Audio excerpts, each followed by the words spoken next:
Salut à tous, alors on va revenir assez rapidement sur donc le classement des voitures électriques en septembre 2024, donc Numérama, qui font vraiment des très bonnes informations. Je trouve que c'est un très intéressant, je te mettrai les informations là.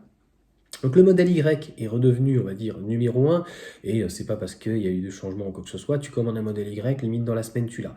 Donc ils viennent de Berlin, ça va vraiment très très vite. Donc c'est pas forcément le cas donc des autres modèles, en tout cas du modèle 3. Donc pareil pour la Citroën IC3, donc elle s'est classée très très bien, c'est tout à fait logique puisque la livraison a commencé, notamment avec le leasing social, et tu vas voir que le leasing social, si l'année prochaine c'est 100 000 véhicules, ça va juste donc faire exploser. La 208 qui marche toujours aussi bien, des bons placements, et puis il y a énormément donc, d'entreprises qui misent donc, sur ce véhicule-là. On va avoir le Renault Scénic quand même qui est plutôt pas mal, mais c'est un petit peu timide. Certains vont me dire oui, mais ils font donc du stock. J'ai jamais vu qu'on faisait du stock pour plus tard. Donc non, s'il y a du stock, c'est que malheureusement ça ne se vend peut-être pas assez. Et la Renault R5 qui a commencé donc à être livrée, ou en tout cas elle a été immatriculée. Donc ça devrait faire un carton. C'est tout ce que je souhaite à Renault. J'ai juste dit que par rapport en fait à ce qui avait été attendu au niveau des prix, on est quand même nettement plus haut, sans bonus encore une fois. On est sur un véhicule qui démarre à 32 000 avec quelques petites options. On peut vite arriver à 33, 34, 35 000 euros.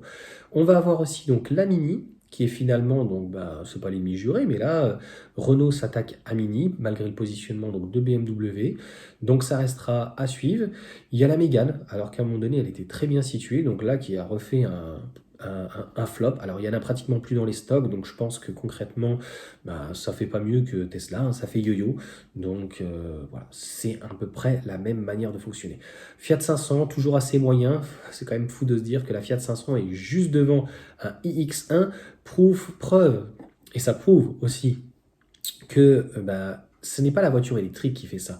On en reparlera dans une autre vidéo en fait, qui est que en France et en Europe, les gens qui ont des budgets, à peu près 30-40 000 euros, ils vont prendre plutôt X1, qui est certainement beaucoup plus polyvalent avec une grosse batterie, qu'une Fiat 500, et quitte à que ça soit en premier véhicule ou en second donc véhicule. Oui, il y a Claude qui m'a dit, Johan, il faut que tu parles plus dans ton micro. Donc après la Tesla Model 3, là très très très loin derrière, donc ça va relancer les ventes hein, avec un modèle 3 propulsion, c'est certain, ça va vraiment, je pense, je l'espère, en tout cas pour Tesla, donner envie. L'ENIAC, c'est plutôt pas mal, hein. Après les remises sont très très très importantes, donc clairement des ENIAC, t'envoies plutôt ceux de base. ID3, alors en France, Volkswagen est très loin, Renault Twingo, on les entend plus, hein. ID4, le 3008, on verra. La MG4, c'est triste pour MG parce que c'est quand même une super voiture, tout autant qu'une Cupra Born. Donc, c'est pas mérité alors que MG fait de gros efforts quand même de remise, etc. Le Volvo EX30, tu vois, par exemple, lui qui fait pas non plus trop d'efforts par rapport d'ailleurs à une Smart. Je comprends pas pourquoi. Tu vois, là, c'est clairement un problème de communication sur la numéro 1 et la numéro 3. Je trouve qu'elle est bien mieux finie que la EX30. Volvo, ils ont quand même fait un modèle un petit peu cheap, hein. Et surtout en première de base, les plastiques, honnêtement, ça fait low cost, mais tu as l'impression d'être dans une piscine municipale à l'intérieur. Leur plastique recyclé, t'étais pas obligé de faire des petites intégrations comme ça. Voilà, j'ai encore digressé. On va me dire, Johan, arrête tes conneries là, on en a marre de ton avis là. Et le Jeep Avenger, on commence à en voir un petit peu. Bon, écoute, on verra bien les prochains mois, mais oui, modèle Y, malgré qu'il soit bientôt en restyling, reste le véhicule le plus vendu en France et en Europe. Pourquoi? Pourquoi? C'est pas compliqué. Malgré ses défauts, ça reste le véhicule avec le meilleur rapport qualité-prix. Et dès que Tesla, il se situe aux alentours des 40, 42, 43 et qu'ils ne se remettent pas à 45 000, eh bien, ça sent bon. Je ne sais pas, plusieurs, vous avez été à me dire si ils sont remis à 45, c'est pour le modèle Y, donc rafraîchi. Moi, j'y crois pas.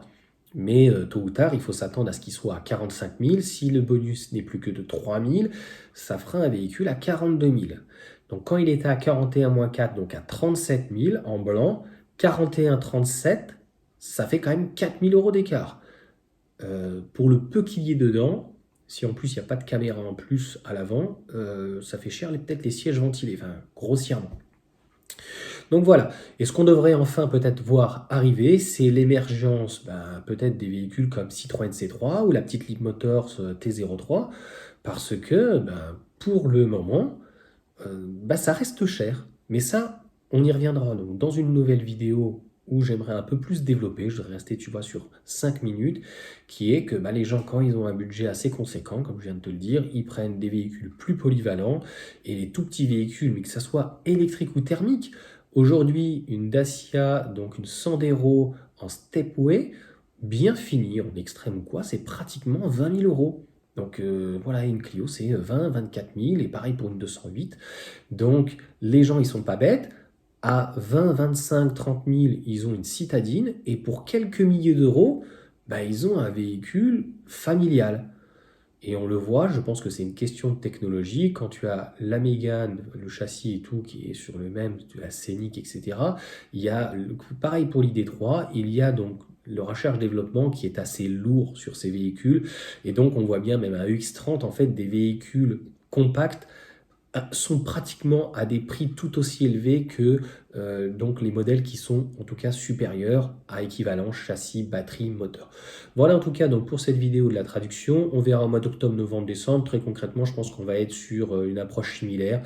La seule inquiétude, qui n'en est pas une, on va dire plutôt le seul questionnement, c'est l'émergence du Scénic, de la R5 et éventuellement de la IC3. Voilà pour cette vidéo. Sur ce, ciao à tous.